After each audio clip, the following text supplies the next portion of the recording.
Hello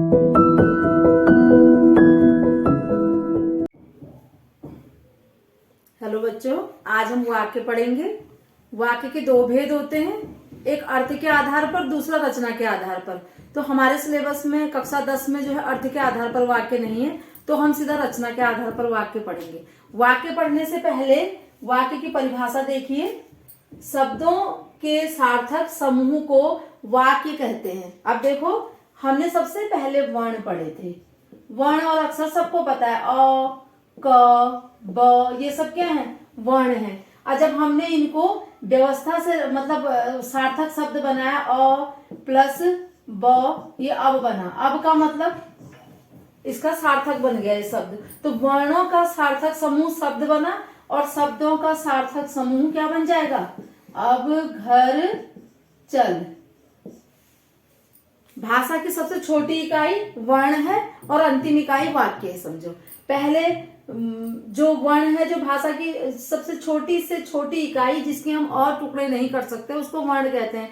वर्णों का जो सार्थक समूह बना, सार्थक मेल बना, उसको हमने शब्द कहा। शब्द का जो सार्थक और व्यवस्थित समूह बना, उसको हमने वाक्य कहा। तो हमने वाक्य, तो हमें पता है वाक्य क्या होते हैं। मैं बोल रही हूँ, जैसे मैं घर जा रही हूँ, मैं खाना बना रही हूँ, आप कपड़े धो रहे हो, हम पढ़ाई कर रहे हैं, ये सब वाक्य हैं। लेकिन हमारे सिलेबस में कक्षा 10 में रचना के आधार पर जो वाक्य दिए हैं, उन वाक्यों को समझना है कि हमने उन्हें पहचानना कैसे है, कि ये सरल वाक्य है या ये संयुक्त वाक्य है या ये मिश्र वाक्य है।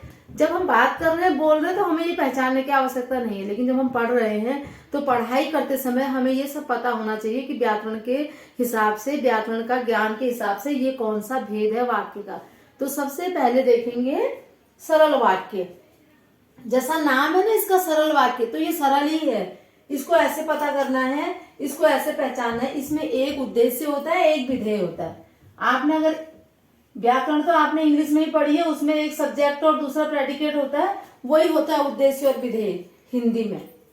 जैसे राम खाना खाता है। अब राम के बारे में हो रही है बात, कर्ता के बाद जिसके बारे में बात की जाती है वो उद्देश्य होता है, और जो जितनी भी बातें की जाती है वो विधेय होता है। राम उद्देश्य है और ये बाकी जितनी भी लाइन है, ये क्या है? ये विधेय है।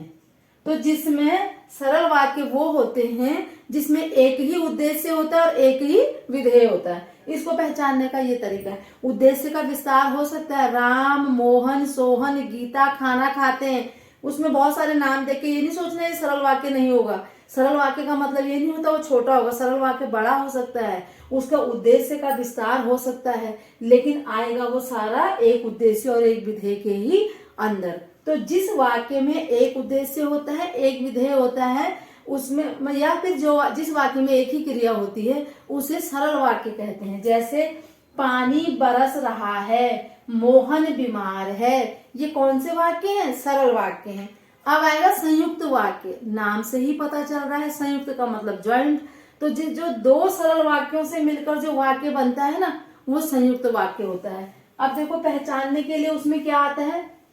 पहचानने के लिए उसमें संयुक्त में किंतु, परंतु, ये किंतु, परंतु, इसलिए, ये सब क्या है? संयुक्त वाक्य की पहचान है। संयुक्त वाक्य सबसे बढ़िया संयुक्त वाक्य का पहचान होती है, दोनों वाक्य स्वतंत्र होते हैं। देखो, अगर इसलिए नहीं होगा ना, तो इधर वाला भी स्वतंत्र है, इधर वाला भी स्वतंत्र है, कोई किसी पर डिपेंड नहीं है। ये भी स्वतंत्र है, लेकिन ये एक वाक्य है बस।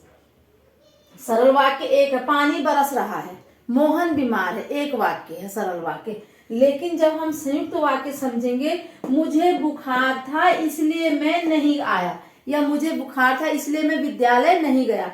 अगर हम इसलिए को नहीं लिखेंगे ना, इसे नहीं पढ़ेंगे, तो ये भी इधर पूर्ण विराम लगा देंगे, इधर भी, तो ये भी अपने आप में एक वाक्य है, सरल वाक्य है। लेकिन हमने इसे संयुक्त बनाया है, तो हमने इसमें ऐसे पूर्ण विराम अभी लास्ट में लगाया है। इसमें जगह न होने से नहीं दिख रहा है, इसमें है लेकिन पूर्ण विराम। मुझे बुखार था, मुझे बुखार था तो हम ऐसे भी बोलते हैं मुझे बुखार आ गया, तो ये अलग है। लेकिन मुझे बुखार था इसलिए मैं विद्यालय नहीं आया, तो ये इसलिए ने जोड़ दिया। तो संयुक्त वाक्य पहचानने का तरीका जिसमें इसलिए है, किंतु है, परंतु है, एक तो ये है इसका तरीका। दूसरा ये कि इधर वाला भी स्वतंत्र है और उधर वाला भी स्वतंत्र है, कोई किसी पर डिपेंड नहीं है। डिपेंड कर दिया जिसने समुच्चय बोधक चिन्ह ने, बीच वाले ने, जोड़ ने कर दिया इसको संयुक्त। तीसरा है मिश्रित वाक्य, नाम से ही पता चल रहा है मिश्र है। इसमें एक प्रधान वाक्य उपवाक्य होता है, एक मिश्रित उपवाक्य होता है, दोनों एक दूसरे पे डिपेंड होते हैं। जैसे मालिक ने कहा कि कल की छुट्टी होगी, इस की ने जोड़ा हुआ है इनको। अब मालिक ने कहा, अगर तुम अकेले इसे पढ़ोगे मालिक ने कहा तो समझ में नहीं आ रहा मालिक ने क्या कहा, इधर वाला भी समझ में नहीं आएगा, इधर वाला भी समझ में नहीं आएगा। इसमें ज्यादातर जैसा करोगे वैसा भरोगे। ज्यों ही मैं घर गई त्यों ही बारिश हो गई, जैसे ही मैं घर पहुंचा वैसे ही मेरी तबीयत खराब हो गई। जितना खाओगे उतना ही खाओ जितना तुम्हारे पेट में, उतना जितना, ज्यों ही, जैसे ही, ये जितने भी शब्द आते हैं, ये जितने भी योजक मतलब जोड़ने के लिए आते हैं, वो सब क्या होते हैं, मिश्रित वाक्य होते हैं। ठीक है, सरल वाक्य में एक उद्देश्य एक विधेय, और संयुक्त वाक्य में किंतु परंतु, इसलिए मतलब इधर भी स्वतंत्र इधर भी स्वतंत्र, दो सरल वाक्यों ने एक संयुक्त बना दिया। और मिश्रित वाक्य में एक दूसरे पे डिपेंड, जिनका नाम ही मिश्रित वाक्य है। ठीक है, अब इनके थोड़ा उदाहरण देख लीजिए।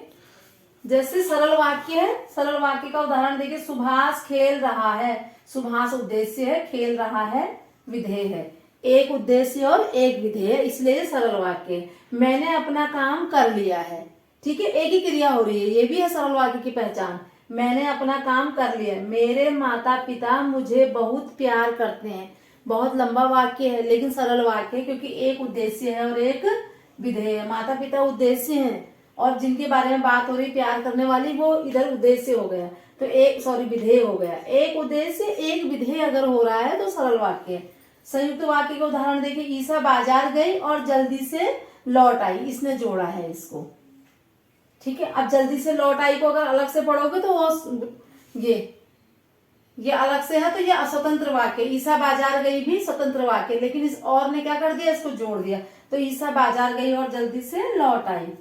अब देखो मिश्र वाक्य का एक सरल संयुक्त वाक्य का एक और उदाहरण है, मैं उसके पीछे था परंतु उसे पता नहीं चला। किंतु परंतु इसलिए और जिसमें आते हैं वो संयुक्त वाक्य होते हैं। मिश्रित वाक्य देखिए, यह वही आदमी है जिसने कल चोरी की थी। विशेषण उपवाक्य है ये, उसकी विशेषता बता रहे, वही है ये आदमी। उपवाक्य होते हैं दो, एक प्रधान होता है और एक उपवाक्य होता है, दोनों को जोड़ के, क्योंकि उसका नाम ही मिश्रित है, दोनों एक दूसरे पर डिपेंड है। यह वही आदमी है जिसने कल चोरी की थी। तुम वहां चले जाओ जहां गाड़ी रुकती है। ज्यों त्यों, जहां वहां, जैसे वैसे, जब तब, जिसमें भी आएंगे वो सारे मिश्र वाक्य होंगे। किंतु परंतु इसलिए और जो आएगा वो संयुक्त वाक्य होंगे। एक उद्देश्य एक विधेय जिसमें होगा वो सरल वाक्य होंगे।